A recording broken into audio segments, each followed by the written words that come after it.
Vamos lá, certo? No Brasil, hoje, a liberdade de expressão religiosa está severamente limitada. Pregadores e cidadãos que compartilham testemunho ou falam sobre fé podem ser denunciados ou processados por intolerância religiosa, preconceito ou racismo. Enquanto isso, em países como Chile, Argentina ou parte da África, o mesmo conteúdo circula livremente no YouTube e na internet. Nos anos 90, essa restrição não existia. Qualquer pessoa podia contar sua história ou pregações sem medo. Essa realidade mostra que o Brasil possui um programa estrutural na proteção da liberdade religiosa e de expressão, tá? Forçando os cidadãos a buscar alternativas fora do país para falar de sua crença sem sofrer repercussões legais ou sociais. Hoje, no Brasil, vivemos uma ditadura do politicamente correto. Quem é pobre, periférico ou evangélico sofre restrições que outros grupos não enfrentam. Testemunhos simples de mãe, pregadores ou canais evangélicos podem ser censurados, denunciados ou removidos da internet nos últimos 10, 20 e 30 anos. Isso não existia. Qualquer pessoa podia compartilhar sua fé ou opinião sem medo.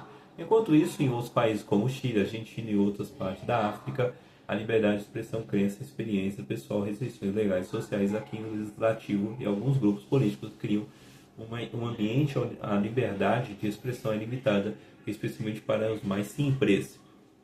Importante abrir a mente, né? Essa ditadura direcionada que atinge pobres, periféricos e evangélicos e restringe a liberdade religiosa de expressão de quem menos tem poder e visibilidade. Nos anos 90 e no início do século XXI havia liberdade para pregações, fitas, cassetes, debates e conteúdos religiosos sem restrições. Exemplo disso são o pastor Marco Feliciano no YouTube, debate no Instituto Fernando Henrique Cardoso e fitas cassete em testemunhos. Hoje, a liberdade é diferente. As restrições é maior, foca principalmente em evangélicos, pobres e periféricos. Posicionamento contrário a certas ideologias como aborto, casamento ou eutanásia, que até no Uruguai agora já foi liberado, tá? Pode gerar riscos sociais, legais ou midiáticos. Enquanto isso, outros países, o governo mantém uma relação neutra ou até de apoio com igrejas. No Brasil, há uma estratégia de divisão cultural, tornando o ambiente hostil para evangélicos e conservadores. O resultado é que hoje, evangélicos enfrentam uma situação de restrição e censura maior do que no passado, sendo penalizados por expressão de sua fé e valores tradicionais. Silêncio dos bons coopera para os maus. Essa frase de Martin Luther King resume bem o que está acontecendo no Brasil. A omissão de pessoas com conhecimento e influência permite que agendas ideológicas avancem, restringindo a liberdade e dividindo a população. Hoje vemos que a divisão social gera desconfiança e dificulta a união. Muitos especialistas e professores que tinham acesso à informação valiosa não atuaram fora do ambiente acadêmico e perderam a chance de fortalecer a base da sociedade. Falar sobre isso hoje é um ato de justiça. Mesmo pessoas ateias ou fora do contexto religioso podem agir em nome do conhecimento da ciência para proteger a sociedade e a participação ativa é essencial para evitar retrocessos e preservar a liberdade e os valores que contribuíram para o país. Tá bom? De fato é isso, né? Vamos lá.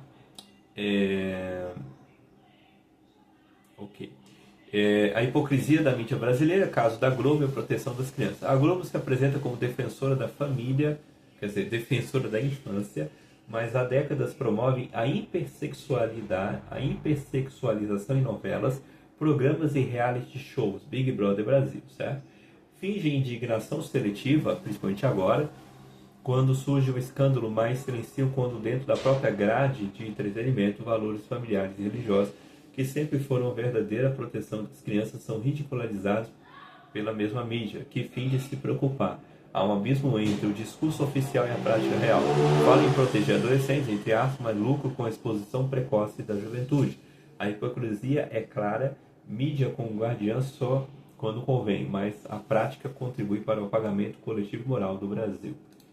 Conclusão, não é cuidado genuíno, é narrativa. A verdadeira proteção vem de família e da fé da preservação de valores, não da mídia que lucra com a exposição da inocência.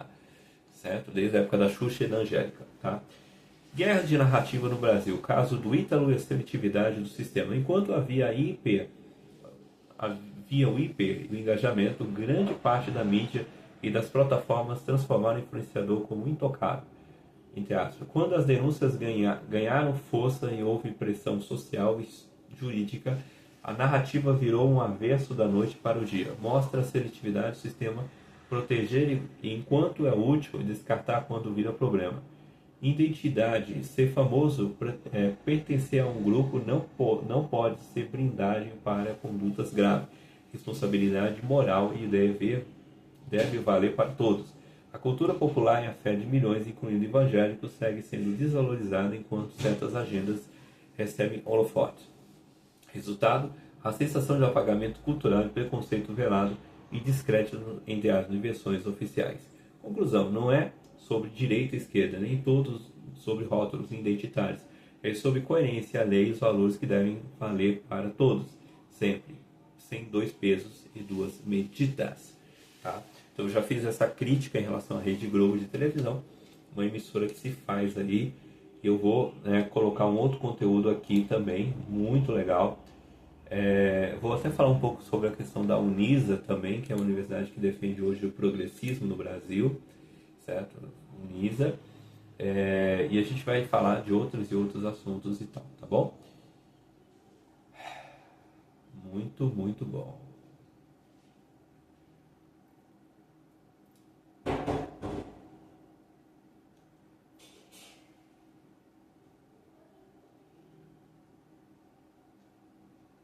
Muito bom.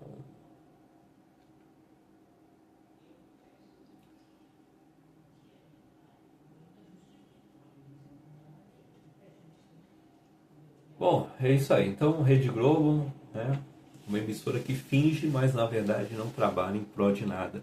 Porque ela não denunciou na época da ex-prefeita Marta Suplicy, quando havia distribuição de preservativos masculinos, aula de sexualidade, e o professor de geografia, não esqueço até hoje, da escola da prefeitura, e levou 40 alunos, entre meninos e meninas, para assistir um filme softcore. Pesquisa na internet que é softcore, né? Exatamente isso, né? Então aquela pergunta, cadê o conselho tutelar naquela época? Cadê as psicólogas que não falaram nada? Cadê o Ministério Público? Cadê, né? Aonde estavam? Então, vou falar da Rede Globo de televisão agora, tá? A Rede Globo de TV.